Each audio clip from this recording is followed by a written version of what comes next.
Assalamualaikum. Gimana, Waldo? Apa kabar? Alhamdulillah sehat walafiat, Mbak. Nah, gue Luya Lubis. Ini podcast gue dan yang akan nemenin lo setiap Rabu malam. Di sini tempat lo boleh nyobain cerita tentang apa aja yang lo rasain dan gue bakal dengerin. Dan malam ini ada Waldo. Kebetulan dia main ke sini dan dia pengen cerita-cerita nih. Soal apa, Dok? Ya, kalau dibilang 30 kali aku ditolak. Wow, sedih sekali, tapi nikmatin aja. Nah, dia mau cerita nih, teman-teman. Kenapa sih dia pengen banget punya pasangan padahal dia udah ditolak nih 30 kali. Gimana, Dok? Kenapa sih lo masih mau cari pasangan setelah apa yang terjadi gitu loh? Ibarat kata tuh, kalau sekolah tuh ya kita kebanyakan PKL, tahu teori tapi kok nggak pernah ngerasain prakteknya gitu. Kebanyakan PDKT, kok nggak pernah keterima cintanya. Penasaran juga sih. Penasaran ya? Penasaran. Kenapa udah banyak ilmunya, udah banyak pengalamannya, tapi belum sukses prakteknya? Ya bisa bilang gitu lah, Mbak. Iya. malu. Nah, kalau kriteria dari pasangan yang lo cari itu sebenarnya kayak apa sih, Dok? Kalau kriteria pastinya ya, kalau dari sikap ya seharusnya jangan egois, mementingkan keluarga. Keluarga tuh harus di atas segala-galanya lah. Harus sayang sama anak, ibu, bapak, bahkan adikku juga.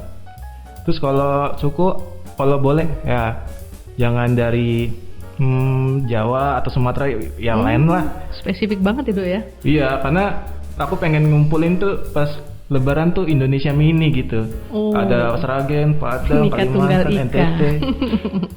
Nah, Dok, kalau misalnya lo punya opini kayak gitu tentang pasangan, berarti selama ini yang lo cari langsung straight to the point, orang ini, orang itu gitu ya, Dok? Kalau saya sih biasanya nanya asalnya dulu. Misalkan contoh nih kayak teman dari mana? Dari Tasik. Wah, kayaknya belum ada nih. Belum, ya udah ajak kenalan. Kalau dia rasa enak begitu diajak ngobrol segala macam, ayo kita gaskan. Nah, kalau dari berdasarkan pengalaman lo yang 30 kali ditolak itu, kira-kira rata-rata ditolak kenapa ya, Dok ya? Rata-rata sifat perempuanku kalau lihat laki-laki tuh jaim, kalau terlalu pura-pura mahal gitu ya. Suka akrab. Iya. Lo orangnya pengen mengakrabkan diri dan si cewek menolak gitu. Iya, benar. Terus? Jaim lah, gitu ibarat kata ya. Terus rata-rata cewek yang saya suka ini nggak suka cowok gemuk. Dia suka cowok, suka cewek Berarti tadi gua ngomongnya cowok ya? Berarti saya kaum pelangi-pelangi ya? Enggak, maksudnya rata-rata cewek yang saya suka itu nggak suka cowok gemuk. Abang lo nanya sama dia, makanya lo punya kesimpulan seperti itu? Nggak secara langsung, tapi tersirat ada. Ternyata pas dia nolak saya, dia dapat cowok yang kurus. Gitu. Jadi lo mengambil kesimpulan seolah-olah cewek-cewek yang lo taksir itu selalu melihat fisik lo gitu? Ya itu sih nggak salah ya. Manusiawi lah. Betul. Manusiawi, wajar kalau dia ngeliat fisik dulu. Soalnya kalau lihat rekeningnya juga, rekening itu dikit sekali nangis. Oh, jadi mungkin dia nggak suka sama cowok gemuk, tapi suka sama cowok yang rekeningnya gemuk kali ya? Iya. Itu kan urusan Pak Sambo ya. Betul. Pertanyaan berikutnya Mbak Lia. Saya takut kena ciduk. Nah, tadi kan kita kan sekarang hari ini bukan mau ngejudge lo tentang apa yang menjadi pengalaman lo ya.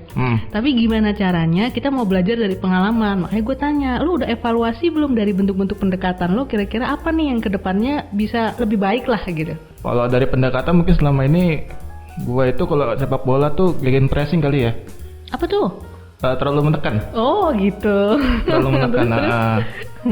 Terlalu menekan. Terus gue tuh kalau mau deket sama cewek tuh gue berusaha kayak perfect lah. Oh, perfect tuh gimana maksudnya? Pendekatannya? Mendekatannya tuh gue nggak berusaha, mungkin dari penampilan. Oh, gue nggak mau kayak gini pas deketin dia. Terus gue pengen apa ya? Good impression. Good impression.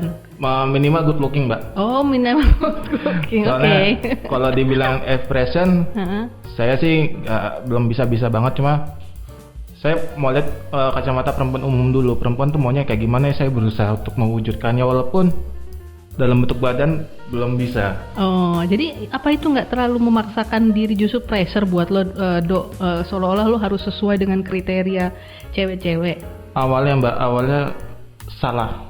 Saya anggap salah ya, karena lama-kelamaan orang tua ngeliatnya kasihan gitu. Oh, orang tua lo kasihan. Iya. Lo nggak kasihan sama diri lo sendiri? Iya,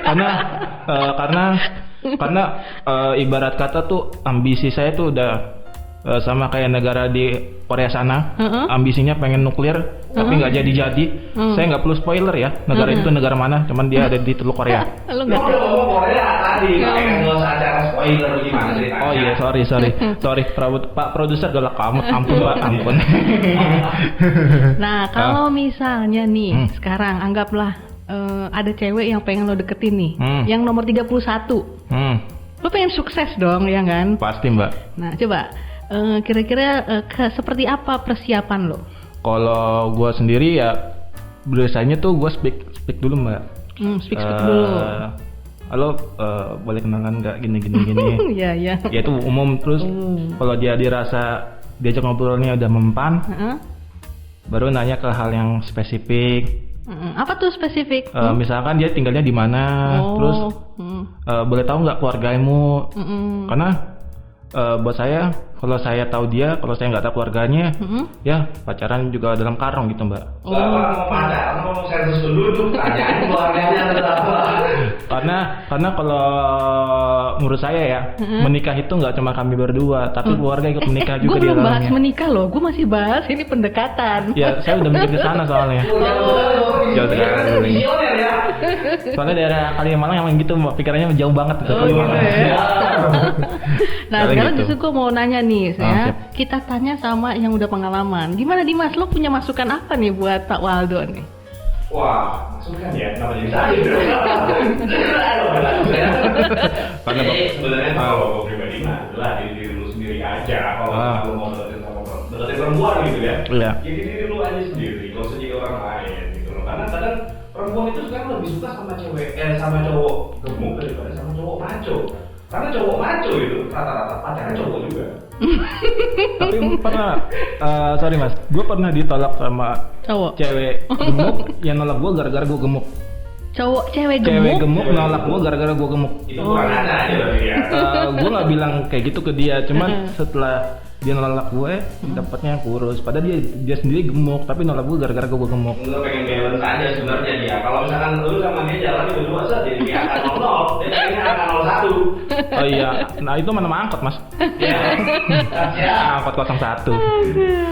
Ya jadi gitu ya Dok ya, maksudnya kira-kira kalau gue sih jadi lo tuh Dok, benar tadi yang Dimas bilang. Gimana caranya, justru step awal itu adalah menerima apa diri kita apa adanya dulu. Ya. Kalau kita susah untuk bisa ibaratnya sayang sama diri kita, menghargai diri kita, pasti kita akan selalu mencari tuh pembenaran gitu loh. Oh dia nggak mau gara-gara gue gini, oh dia nggak mau gara-gara gue gitu.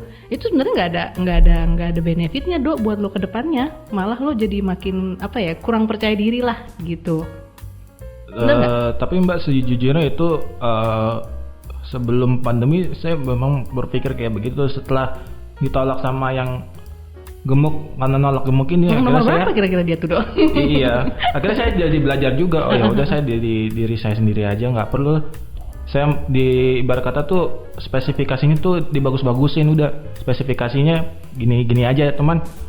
Kalau ada perbaikan kayak misalkan kayak berat badan ya sebisa mungkin diturunin, paling enggak kalau nggak gemuk, kalau nggak kurus sekarang ya mungkin nanti kedepannya bisa kurus. Jadinya dilihat perempuan, dia orang mau berusaha gini, apalagi yang nolak kemarin.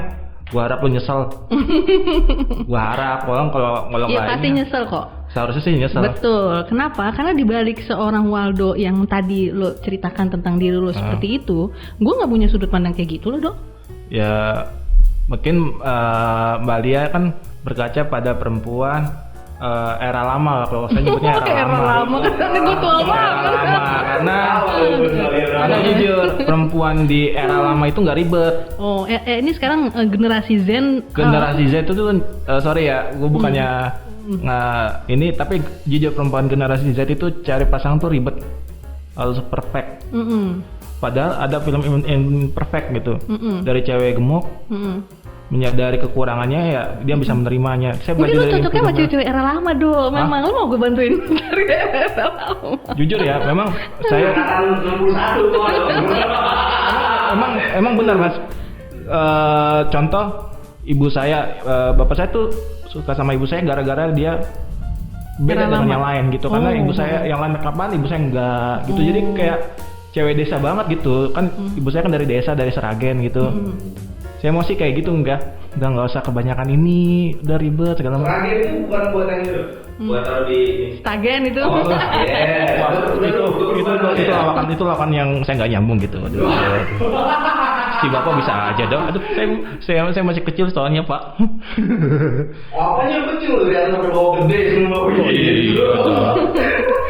Oh, si Tapi lu bapak hebat bisa. ya Do ya, lu nggak dendam sama cewek-cewek yang udah pernah nolak lo gitu ya. Awalnya dendam mbak, Oh ya, cuman lu apain? Nggak diapa-apain kan? bukan cara nolaknya itu kadang nggak, maaf ya, nggak etis. Gimana? Yang paling nggak etis tuh kayak apa? Yang kayak kemarin tuh saya nembak cewek 2 tahun tuh 4 kali nembak ya, anggap aja per 6 bulan sekali tuh nembak. Waduh, iya. Kayak minum obat cacing 6 bulan sekali. Ya, tapi kita teman, sebenarnya kita teman ya, kita teman kerja gitu. Awalnya kita suka, tapi Awalnya kita suka, awalnya yang suka nih. oh iya terbalik ya.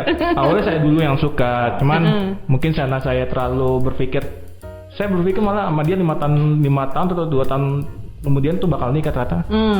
Dia jadi nama yang lain. Oh gitu. Belum jodohnya aja. Belum. Padahal Iya, rumah kita aduh. deket loh, tetanggaan. Masalahnya gitu, masalahnya di sana. Di Malangga dari rumah. Tapi Mungkin strateginya perlu dirubah Do. Jadi kalau lu misalnya ketemu orang nih yang lo demenin, lo jangan langsung pasang asang ancang seolah-olah lo pengen PDKT sama dia. Bilang aja lu pengen sahabatan dulu, friend dulu. Mungkin dia nggak terlalu langsung jaga jarak kali Do. karena gini Mbak, aku juga ini adik saya lebih gokil lagi. Dia tuh playboy adik saya. Bad boy. Playboy. Oh, Kalau bad boy playboy. saya kakaknya kurang ajar. Oke. Saya juga begitu dong. Dia tuh bilang ke saya, udah kalau suka ya bilang aja suka, nggak usah ribet gitu kata dia. Wah pacaran cuma di situ-situ aja. Ternyata pas saya praktekin malah saya yang dikerjain. Malah lo Coba yang emang. ditinggalin ya. Iya ditinggalin. Saya Memang tuh- ada betulnya juga tuh Dok, mungkin apa namanya usulnya dia jangan di situ-situ aja, lu hijrah gitu ke negara lain atau ke Saya tadinya kota lain. mau hijrah, kan saya kan ada turunan Cinanya, saya mau Mau pulang ke ke negeri Cina. asal. Iya, kan bapak saya turunan Cina. Sama gue juga dong, bapak gue Cina.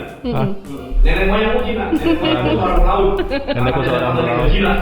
Nih nanti jadi podcast ini adalah cinta seorang pelaut ini. Cina. Jadi adik saya ini kan ibarat kata tuh punya udah pacaran tuh juga udah lama. Ibu saya ngeliat nih, kok kakak nggak bawa gitu. Ya kan nggak langsung cuman tersirat gitu Mbak. Jadinya kadang lihat adik Adek kok bawa terus gitu ya. ya kadang, tapi saya nggak boleh ya saya nggak mau iri lah gitu Mbak. Ya udahlah saya ya awalnya sempat iri, cuman lama-lama ya udah. Tukeran gitu sama dia nggak boleh, pinjam seminggu dulu gitu. Benar nggak? Nanti abis itu balikin lagi Saya gitu, bisa biar mama lihat dibantai. doang, nggak bisa ya? Sama orang tua saya bisa dibantai. Karena saya sempat bilang sama bapak saya, Pak, saya kok masih gini-gini aja gitu ya. Udah nggak usah lihat adekmu, udah kamu fokus aja bikin konten. Nah, kalau kamu udah sukses bikin konten, adekmu juga nanti mau ngikut. Oh, jadi dia itu. Udah nggak usah mikirin kayak gini aja. Coba lihat bapak sampai sekarang masih gini aja. Bapak saya tuh dulu juga banyak disenengin perempuan, makanya anak pertamanya itu kok gini banget gitu ya. Kadang gue pikir apa yang salah. Tapi gue setuju kok sama tadi ibaratnya nasihat bapak lo. Mungkin cara kali lo ya. tebar pesona tuh dengan konten. Makanya dia bilang, lu fokus aja di konten lo, gimana caranya supaya cewek-cewek tuh agak-agak siapa sih ini? Coba di Instagramnya kan. Wah jangan dulu dong. Namanya Ewaldo Irza Jombloku. Wih, di follow ya guys. Iya. Terus Ya nggak usah di follow. Biasanya nggak kalau usah. orang tuh bilang follow yuk, nggak di follow, gue pulang nggak usah di follow, buat apa? Orang isinya cuma konten bis doang. Habis itu langsung di follow, boleh dong jadi penumpangnya. Bismillah. Bismillah, amin. Amin. Bisa aja sih bapak nih. Ditunggu ya Tapi pak bener. jampi-jampinya pak. Mm-mm. Alamatnya yang masih inget kan pak? Masih. Babi kolek. Kalau mau kenalan babi kolek. Kalau gitu boleh dong Do, dipindah Ya. sedikit sekarang kontennya. Jangan lo mainnya di bus aja. Airport supaya dapatnya sedikit Lebih. orang asing. Orang asing ya. Mainnya kalau Yes, no. saya tidak mengerti bahasa Inggris. Waduh, saya tidak ada. Ini bisa aja nih bapak gadgetin. Ya. Anak Tapi, punya Om David ya? Iya benar. Iya sih makanya namanya Dimas, David Dimas. Ya. Nyambungin. Lanjut Tapi lagi dong. makasih ya Dok, hari ini Ya. Waldo udah mau cerita, udah mau berbagi. Gue yakin kok di luar sana tuh banyak yang kayak Waldo. Dan kita tuh pengen gimana nih bantuin Waldo. Iya nggak? Bener nggak? Betul. Nah Dok, kalau dari Dimas lo pengennya bantuin dia dari sisi apa nih Mas? Segi doa, Mbak. Karena Gampang ya? karena laki-laki yang baik. yang ikut campur kayak gitu biasanya pengen nambah lagi. Oh, suka sudon. Tenang teman-teman. Kalau di agama saya tuh bolehnya 4. Kalau yang baru sepatu berarti 3 kali kesempatan masih ada. Cuman lu serakah, gue masih jomblo coy. Oh iya, kita mau kasih loh. Iya. Iya kayak Ini keadaan. Gue pikir Ya Dimas mau Allah, invest mentang-mentang gitu, kucing cakep. invest apa kayak gitu, Hah? 10 konten khusus isinya lo dalam ajang untuk mencari jodoh nggak ya? Boleh dong, nanti lu Heeh. bikin aja konten di tempat gua. Ah. Lu mau jadi jodoh kan kasih lihat. bilang aja yang mau mas. gitu kan, ya seru-seru kan. Ya udah temen-temen, lo bisa berbagi cerita nih kayak Waldo hari ini. Langsung aja WhatsApp ke gue di 0812-2177-0303. Cerita lo bakal gue bacain atau mungkin gue undang langsung kayak Waldo hari ini, tapi minggu depan dan hanya 1 minggu sekali, special night di hari Rabu. Oke, makasih ya Waldo buat cerita-ceritanya Makasih hari kembali, ini. Mbak. Sorry ya Ya, kalau- Dimas juga makasih nih input dan masukannya buat gue dan Waldo. Wah, terima kasih. Aduh, Mas Oke. Dimas mau nambah lagi ya nanti kapan-kapan. Syutingnya di studio saya ya. Oh, Boleh iya. dong. Instagram saya atau Betul. WhatsApp saya. Oh, iya. atau Betul, YouTube betul, saya betul. gitu kan. Hari ini kami disponsori loh Ya. oleh Sampurno. Apa Group. Sampurna Group? Dimas Sampurno yang tinggal di Betul. Jati Sampurno. Wah, benar, Pak. Sampurno, oh sorry. Jangan ditambah-tambahin. Sorry. Kalau Bupatinya ada temen-temen yang Ah. mau ikut syuting pakai tempat ini, bayar ya. bukan minimal bawa seserahan. Oh gitu. Minimal bawa apa tadi? Konsumsi makanan. Buat makanan kucing mas ya. Iya. Iya. Ya gitu aja. Oke, selamat malam. Wassalamualaikum warahmatullahi wabarakatuh. Waalaikumsalam See you. Dadah. Bye bye. Dah. Aduh.